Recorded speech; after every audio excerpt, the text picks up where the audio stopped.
저는 호화로운 세상에서 태어났지만 그때는 그걸 알지 못했어요. 제 이름은 이민호이고 이 이야기는 북한의 엘리트 계층에서 자란 저의 성장 이야기입니다. 어릴 때부터 우리 가족이 특별하다는 걸 알고 있었어요. 우리는 평양, 즉 북한의 수도에 있는 큰 집에 살았어요. 집에는 반짝거리는 나무 바닥과 많은 방들이 있었죠. 제 방은 장난감들로 가득 차 있었어요. 알록달록한 블록 장난감, 리모컨으로 조종하는 자동차, 심지어 중국에서 온 액션 피규어도 몇 개 있었어요. 대부분의 북한 아이들은 이런 장난감을 가질 수 없었어요. 아버지는 정부에서 일하셨어요. 아버지는 항상 깔끔한 정장을 입고 검은 서류 가방을 들고 다니셨어요. 가끔은 늦게 집에 오셨는데 그때면 담배 연기와 비싼 술 냄새가 났어요. 아버지는 제 머리를 헝클어뜨리며 민호야, 아빠가 우리나라를 강하게 지키기 위해 열심히 일하고 있어 라고 말씀하셨어요. 어머니는 집에서 우리 집을 항상 깨끗하게 유지하시고 맛있는 음식을 준비하셨어요. 우리는 항상 충분히 먹을 수 있었어요. 쌀, 고기, 그리고 나중에야 다른 대부분의 북한 사람들에게는 귀한 대접이라는 걸 알게 된 과일까지도요. 특별한 날에는 아버지가 중국에서 초콜릿이나 통조림 복숭아를 사오셨는데 그럴 때가 제일 좋았어요. 저는 평양에서 가장 좋은 학교에 다녔어요. 우리 교실은 큰 창문이 있었고 가끔씩 쓰긴 했지만 컴퓨터도 있었어요. 제 반 친구들은 모두 당간부, 군 지도자, 그리고 유명한 과학자들의 자녀들이었어요. 우리는 깔끔한 교복을 입고 매일 아침 나라의 위대함에 대한 시를 외웠어요.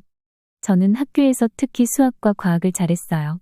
선생님들은 항상 저를 칭찬하셨고, 민호야, 너는 우리 영광스러운 나라를 위해 밝은 미래가 기다리고 있구나 라고 말씀하셨어요. 그런 말들은 저를 자랑스럽고 중요하게 느끼게 했어요. 집에서는 아버지가 종종 우리나라의 지도자들에 대해 이야기하셨어요. 아버지는 우리 집 벽에 걸린 김일성, 김정일 초상화를 가리키며 민호야, 이 위대한 분들이 우리를 외부의 악으로부터 지켜주신다. 우리는 이 낙원에 살고 있다는 게 얼마나 행운인지 몰라 라고 말씀하셨어요. 저는 그 모든 말을 철석같이 믿었어요. 왜 안 그랬겠어요? 우리 삶은 편안했고 저는 그 외에 다른 이유를 생각할 필요가 없었으니까요. 가끔 우리는 중국으로 여행도 갔어요. 반짝이는 차를 타고 국경을 넘을 때면 그건 정말 신나는 모험이었어요. 중국 도시들은 크고 시끄러웠지만 아버지는 항상 우리 집이 더 좋다고 하셨어요. 나이가 들수록 저는 점점 이상한 것들을 보게 되었어요. 평양 밖으로 나가는 드문 여행 중에 우리와 다른 사람들을 봤어요. 그들의 옷은 낡아 보였고 그들은 마르고 지쳐 보였어요. 한 번은 제 또래의 아이들이 길가에서 쓰레기를 뒤지는 걸 본 적도 있어요. 그때 저는 혼란스러웠어요. 아빠, 왜 저 사람들은 그렇게 가난해 보여? 집으로 돌아오는 차 안에서 물어봤어요. 아버지는 자리에 앉아 불편해하셨고, 민호야, 어떤 사람들은 우리나라를 위해 더 열심히 일해야 하는 거야. 그게 자연스러운 질서란다. 신경 쓰지 마라. 라고 대답하셨어요. 그 대답은 별로 이해가 되지 않았지만 저는 그냥 고개를 끄덕였어요. 12살이었고 처음으로 제 마음속에 작은 의심의 씨앗이 생겼어요. 우리나라가 정말 제가 항상 믿어왔던 그 낙원이 맞는 걸까요? 하지만 삶은 계속되었어요. 저는 여전히 열심히 공부했고 좋은 성적과 선생님들의 칭찬을 자랑스럽게 여겼어요. 우리 지도자들에 대한 사실들을 외우고 완벽하게 암송했어요. 밤에는 창밖으로 반짝이는 평양의 불빛을 보며 이렇게 멋진 곳에 살 수 있어 다행이라는 생각이 들었어요. 그러나 제가 알지 못했던 것은 제 세상이 곧 바뀌려 하고 있었다는 사실이에요. 북한의 완벽한 이미지에 금이 가기 시작했고 곧 저는 그 금을 더 이상 무시할 수 없게 될 거예요. 매일 밤 편안한 침대에서 잠에 들면서도 제가 앞으로 직면하게 될 도전과 모험에 대해선 전혀 알지 못했어요. 북한 엘리트의 특권을 누리던 아들이 진실을 찾아가는 여정은 이제 막 시작되었을 뿐이었습니다. 나이가 들면서 북한 밖의 세상에 대해 궁금증을 가지기 시작했어요. 처음에는 작은 의문들이 머릿속에 떠오르곤 했는데 곧 그 의문들이 점점 커지면서 무시하기 어려워졌어요. 어느 날 가족 라디오 채널을 돌리다가 우연히 남한 음악이 들려왔어요. 원래는 공식 방송만 들어야 한다는 걸 알았지만 호기심을 참을 수 없었어요. 그 순간 심장이 멎는 듯했죠. 나만의 음악이라니. 활기찬 K-팝 노래들은 내가 익숙했던 진지한 애국 음악과 너무 달랐어요. 가수들은 행복하고 자유롭게 들렸고 나도 모르게 발을 까딱거리며 리듬을 타고 있었어요. 마치 금지된 전파를 통해 새로운 세상이 열린 것 같았어요. 그 첫 경험 이후로 계속해서 더 듣고 싶었어요. 모두가 잠든 밤이면 몰래 거실로 내려가 볼륨을 낮추고 라디오를 들었어요. 뭔가 잘못하고 있다는 죄책감이 들었지만 동시에 커다란 비밀을 알아낸 듯한 설렘도 느꼈어요. 그리고 더 큰 발견이 찾아왔어요. 어느 날 오후, 아버지의 서재에서 책을 찾다가 숨겨진 서랍을 발견했어요. 그 안에는 남한 드라마가 담긴 USB들이 있었죠. 손이 떨리면서도 하나를 컴퓨터에 꽂아봤어요. 그 후 몇 주 동안은 서재에 몰래 들어가 한두 편씩 드라마를 보는 순간들을 기다리며 살았어요. 서울의 빛나는 고층 빌딩들은 나를 놀라게 했고 드라마 속 인물들의 삶은 너무나 자유롭고 가능성으로 가득 차 보였어요. 그들은 자신의 직업을 선택하고 사랑에 빠지고 두려움 없이 자기 생각을 말할 수 있었어요. 이 모든 것이 내가 배워왔던 남한과는 너무나 달랐어요. 우리는 남한이 가난하고 비참한 곳이며 사람들이 미국의 통제 아래 고통받고 있다고 배웠어요. 하지만 내가 본 드라마 속 남한은 내가 아는 세상과 비교할 수 없을 만큼 천국 같았어요. 더 많이 보고 들을수록 의문은 더 커졌어요. 왜 우리 정부는 외부 세계에 대해 우리가 알지 못하도록 그렇게 애쓰는 걸까요? 정말로 북한이 천국이라면 다른 나라들과 비교해 볼 수 있어야 하는 것 아닌가요? 주변의 것들에 더 주의를 기울이기 시작했어요. 아버지와 함께 평양 밖으로 드물게 나갔을 때 시골이 얼마나 가난하고 황폐한지 눈에 들어왔어요. 들판에서 일하는 농민들은 야위고 지쳐 보였어요. 내가 선전 영화에서 봤던 번영하는 농촌과는 완전히 달랐어요. 아버지에게 그에 대해 물었을 때 아버지는 이상한 표정을 지으며 그런 것에 신경 쓰지 마라 라고 날카롭게 말했어요. 너는 공부와 최고 지도자님을 섬기는 데 집중해야 한다. 하지만 그 생각을 멈출 수 없었어요. 내가 살고 있다고 믿었던 완벽한 세상에 금이 가기 시작했어요. 끊임없는 정전, 비어있는 가게 선반들, 가끔 들리던 불평 섞인 속삭임들이 하나둘씩 맞물리기 시작했어요. 학교에서도 자주 할 말을 삼켜야 했어요. 선생님들이 우리나라의 위대함에 대해 늘어놓을 때 그들에게 질문하고 싶은 충동을 억누르기 위해 애써야 했어요. 내 동급생들 중 몇 명은 열정적으로 고개를 끄덕였는데 그들이 정말로 믿는 건지 아니면 나처럼 속으로는 의심하고 있는 건지 궁금했어요. 부모님은 내 변화에 눈치채기 시작했어요. 어머니는 저녁 식사 중에 내가 최고 지도자님을 찬양하는 데 동참하지 않고 침묵을 지킬 때 걱정스러운 눈빛을 보내셨고 아버지는 내가 그의 일이나 수도에서 일어나는 사건들에 대해 물어볼 때마다 주제를 바꾸려 하셨어요. 내 의심은 속으로만 간직해야 한다는 걸 배웠어요. 하지만 내 머릿속은 끊임없이 돌아가고 있었어요. 내가 알고 있던 우리나라와 세상에 대한 모든 것이 뒤집히고 있었어요. 두렵기도 했지만 동시에 짜릿하기도 했어요. 처음으로 내가 주입된 것이 아니라 스스로 생각하고 있다는 느낌을 받았어요. 돌이켜보면 이것이 내가 자유를 향해 나아가기 시작한 첫걸음이었다고 생각해요. 그 비밀스러운 라디오 방송과 밀반입된 드라마들이 내 마음속에 의심의 씨앗을 심었어요. 그것들은 내게 다른 세상의 모습을 보여줬어요.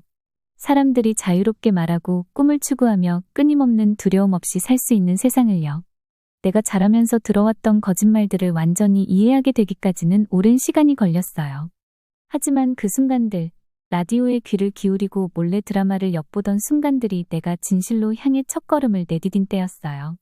평양의 특권 있는 삶 속에서 편안하게 살던 내 세상이 무너져 내리기 시작했고 다시는 되돌아갈 수 없었어요. 내 인생이 완전히 뒤바뀐 그 밤을 절대 잊지 못할 거예요. 서늘한 가을 저녁이었고 저는 침대에서 깊이 잠들어 있었어요. 그런데 갑자기 아버지의 서재에서 들려오는 높은 목소리에 잠에서 깼어요. 이건 정말 이상한 일이었어요. 부모님께서 다투시는 건 거의 본 적이 없었고 특히 밤늦게는 더더욱 그렇지 않았거든요. 호기심과 약간의 걱정이 섞여 저는 침대에서 살금살금 내려와 복도를 따라 걸어갔어요. 서재에 가까워질수록 부모님의 목소리가 더 명확하게 들리기 시작했어요. 분명히 두 분이 다투고 계셨고 몹시 화가 난 것처럼 들렸어요. 이번엔 그들이 너무 많은 걸 요구하고 있어. 아버지께서 말씀하셨어요. 그분의 목소리는 떨리고 있었고 그건 저를 무섭게 했어요. 아버지가 그렇게 불안한 목소리를 내는 걸 들어본 적이 없었거든요. 내가 실패하면 그 결과는 심각할 거야. 어머니의 대답은 날카롭고 화가 난 듯했어요. 그러니까 실패하지 마세요. 어머니가 쏘아붙이셨어요. 무슨 일이 걸려 있는지 알잖아요. 그들이 무슨 이야기를 하는지 전혀 이해할 수 없었지만 상황이 심각하다는 것 알 수 있었어요. 걱정이 가득한 마음으로 다시 방으로 돌아갔어요. 아버지가 무슨 일에 휘말려 계신 걸까? 만약 아버지가 실패하면 어떻게 되는 걸까? 다음 날 아침, 아버지는 새벽이 오기 전에 집을 떠나셨어요. 이건 그리 드문 일이 아니었어요. 아버지는 종종 일찍 회의를 나가셨으니까요. 하지만 며칠이 지나도록 아버지의 소식을 들을 수 없자 저는 점점 불안해졌어요. 어머니는 평소처럼 행동하려고 애쓰셨지만 제가 보기에 어머니도 몹시 스트레스를 받고 계셨어요. 집안을 계속해서 서성거리고 작은 소리에도 깜짝깜짝 놀라시곤 했어요. 마침내 영원처럼 느껴지던 시간이 흐른 후 어느 날 밤 늦게 현관문 쪽에서 소란스러운 소리가 들렸어요. 저는 아버지를 볼 수 있기를 기대하며 아래층으로 뛰어내려갔어요. 하지만 제가 본 장면은 저를 얼어붙게 만들었어요. 2명의 낯선 남자들이 아버지를 반쯤 들쳐 업은 채 집 안으로 들어오고 있었어요. 아버지는 끔찍한 모습이었어요. 옷은 여기저기 찢기고 불에 탄 흔적이 있었어요. 더 심각한 건 아버지의 팔과 얼굴에 새빨간 화상 자국이 선명하게 보였다는 거예요. 도대체 무슨 일이 있었던 걸까요? 그 남자들은 아버지를 소파에 눕혔어요. 그들은 낮은 목소리로 대화를 나누고 있었지만 저는 그들이 하는 말을 몇 마디 들을 수 있었어요. 리설주, 분노, 살아남은 게 다행이야. 제 속이 메스꺼워졌어요. 리설주는 우리 최고 지도자의 아내였어요. 모두가 그녀가 잔인하고 예측할 수 없다는 걸 알고 있었어요. 그녀가 아버지에게 이런 일을 저지른 걸까요? 아버지가 그녀를 그렇게 화나게 할 만한 무슨 일을 하셨을까요? 그 남자들이 떠난 후 아버지는 제 손을 잡으셨어요.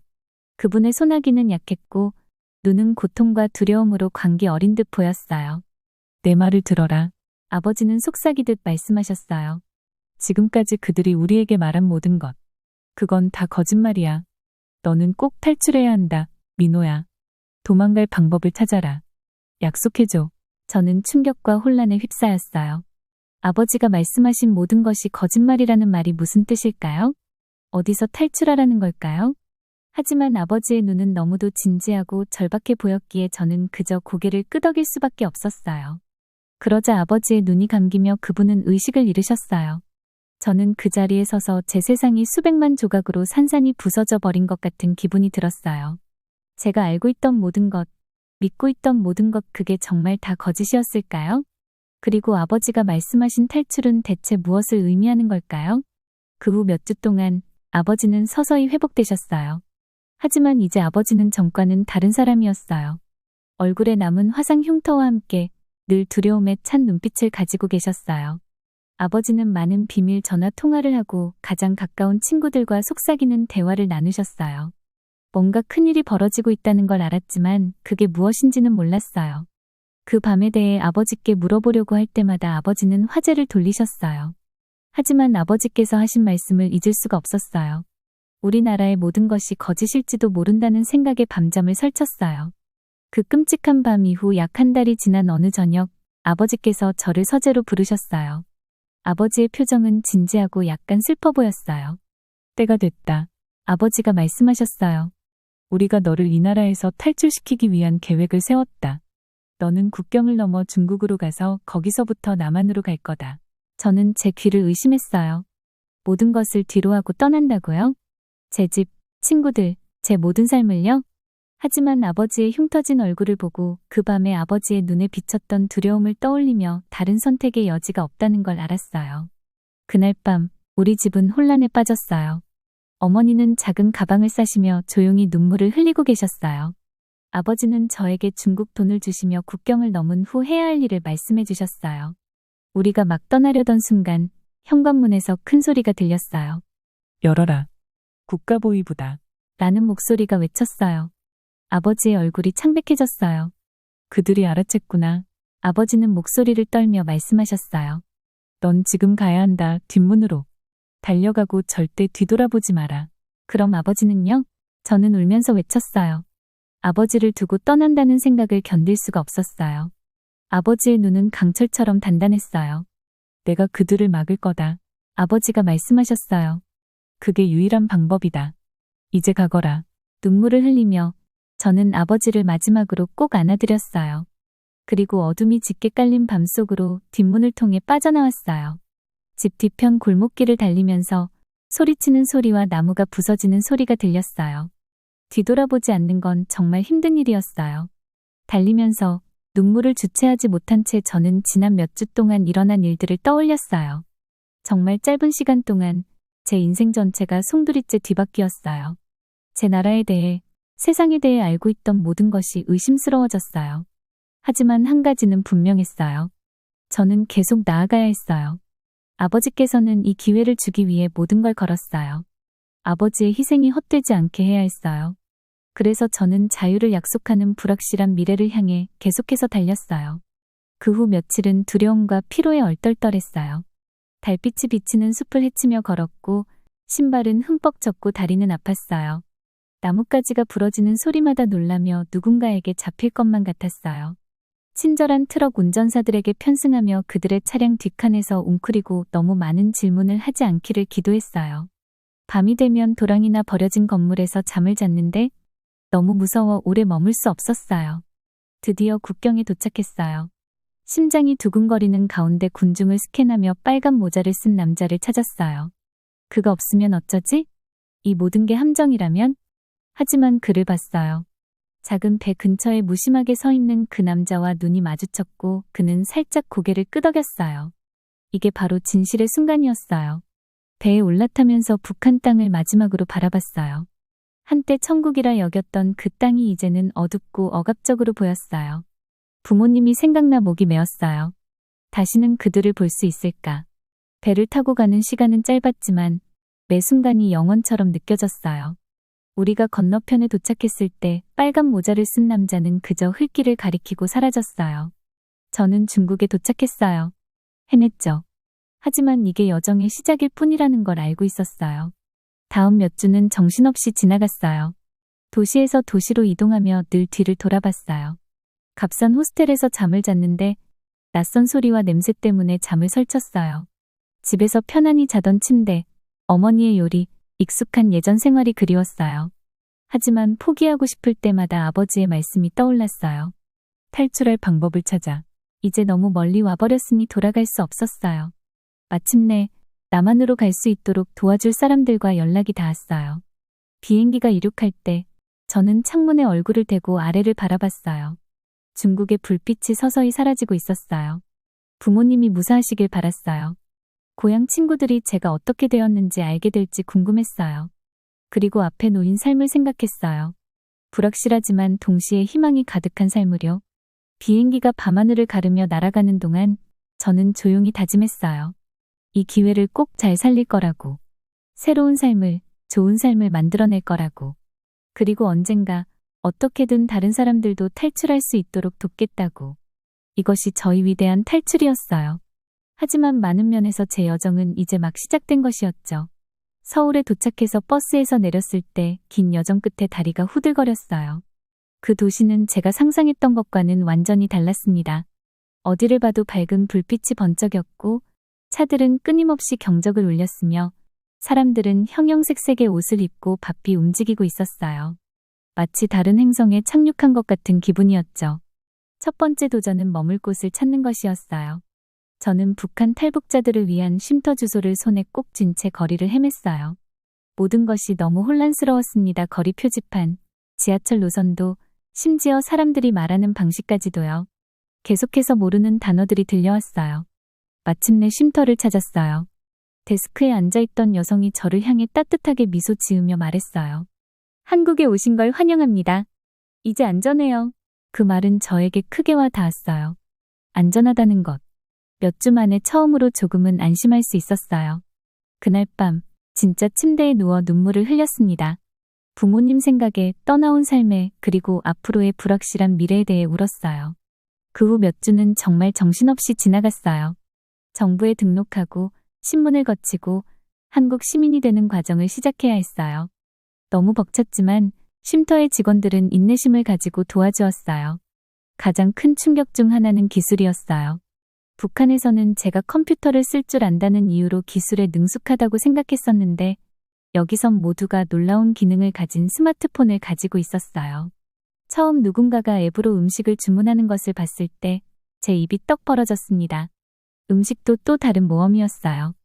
이렇게 다양한 선택지가 있는 걸 본 적이 없었어요. 처음으로 편의점에 갔을 때 저는 1시간 동안이나 각종 스낵을 구경했어요. 그리고 그 맛. 제가 익숙했던 밍밍한 식사와는 달리 모든 것이 풍미 가득했어요. 하지만 모든 게 다 흥미롭기만 했던 건 아니었어요. 많은 것들이 어려웠어요. 언어가 큰 도전이었어요. 비록 우리가 같은 한국어를 사용하고 있었지만 남한 사람들은 제가 이해하지 못하는 영어 단어와 은어를 너무 많이 사용했어요. 때때로 간단한 단어의 의미를 물어봐야 해서 바보 같다는 느낌이 들었어요. 친구를 사귀는 것도 어려웠어요.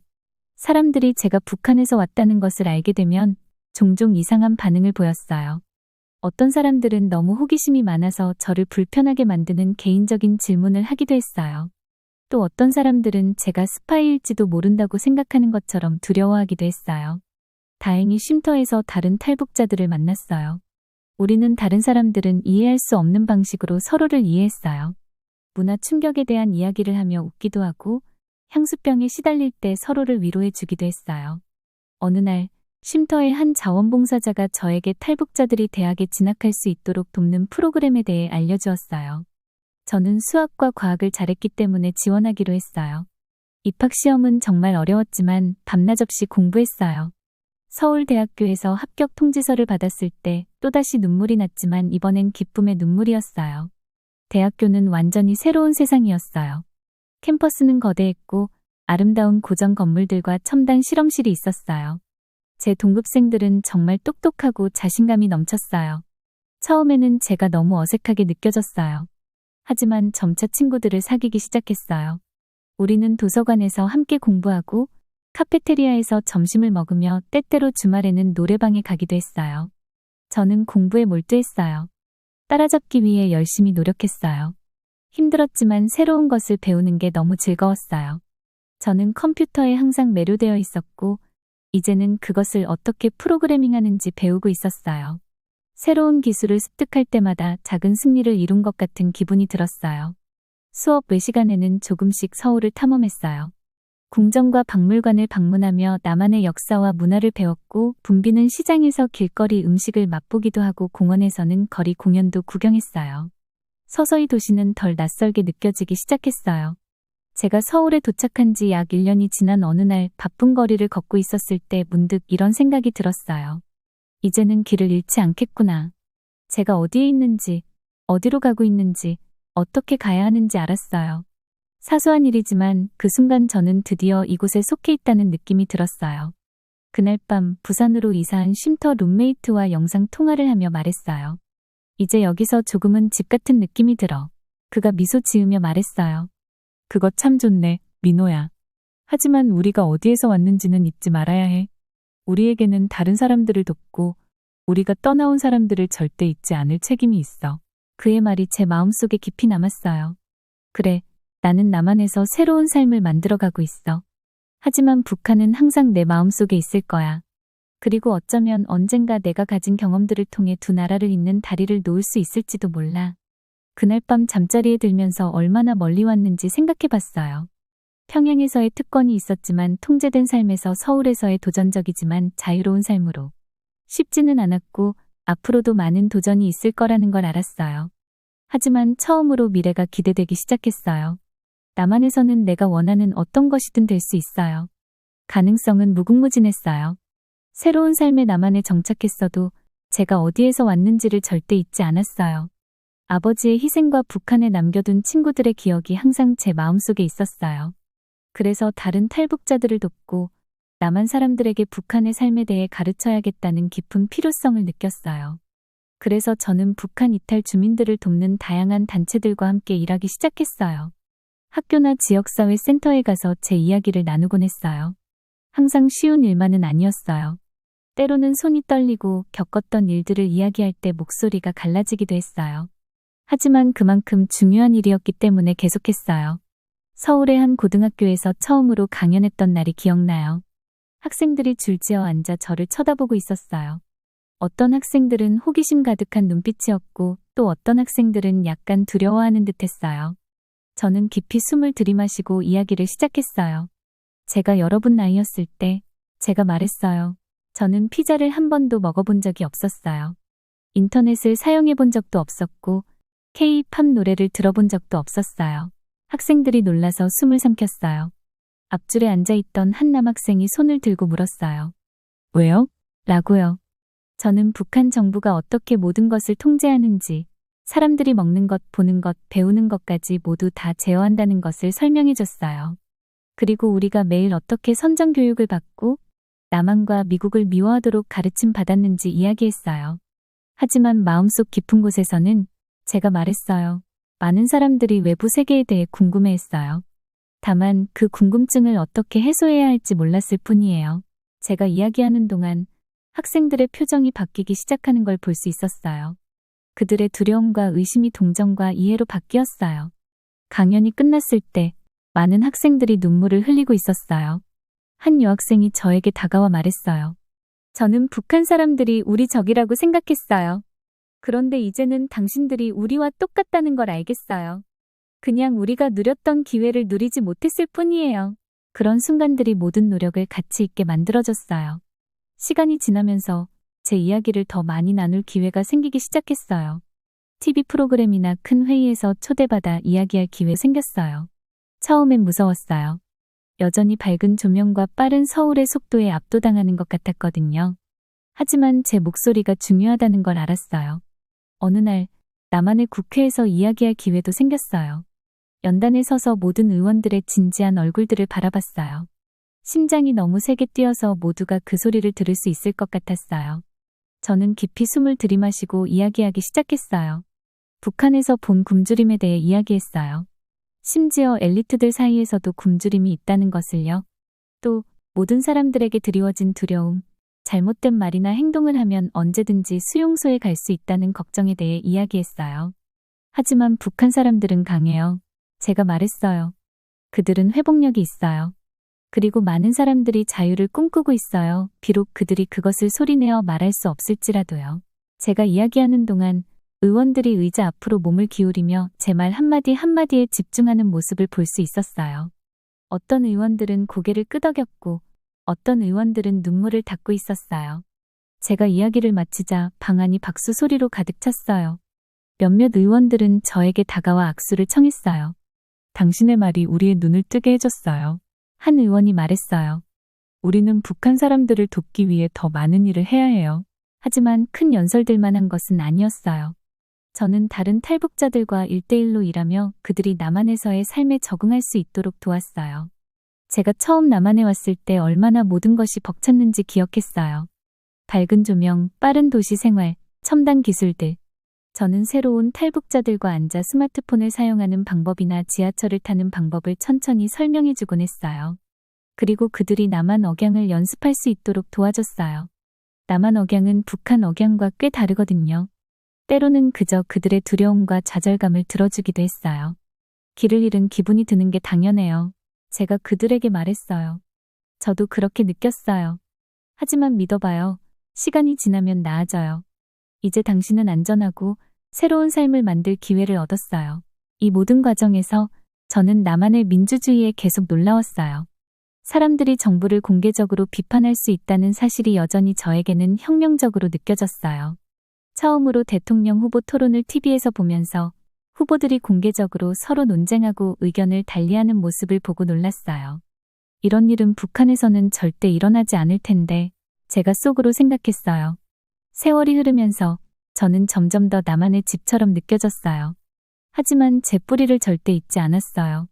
서울의 스카이라인, 반짝이는 고층 건물들과 분주한 거리를 볼 때마다 북한의 고향을 생각했어요.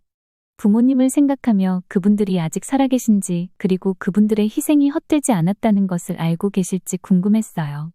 저는 제 일이 더 큰 그림의 작은 부분에 불과하다는 것을 알고 있었어요. 하지만 제 작은 노력이 남북한 간의 다리를 놓는데 조금이라도 기여할 수 있기를 바랐어요. 모든 한반도 사람들이 제가 누리고 있는 자유를 누릴 수 있는 날을 꿈꿨어요.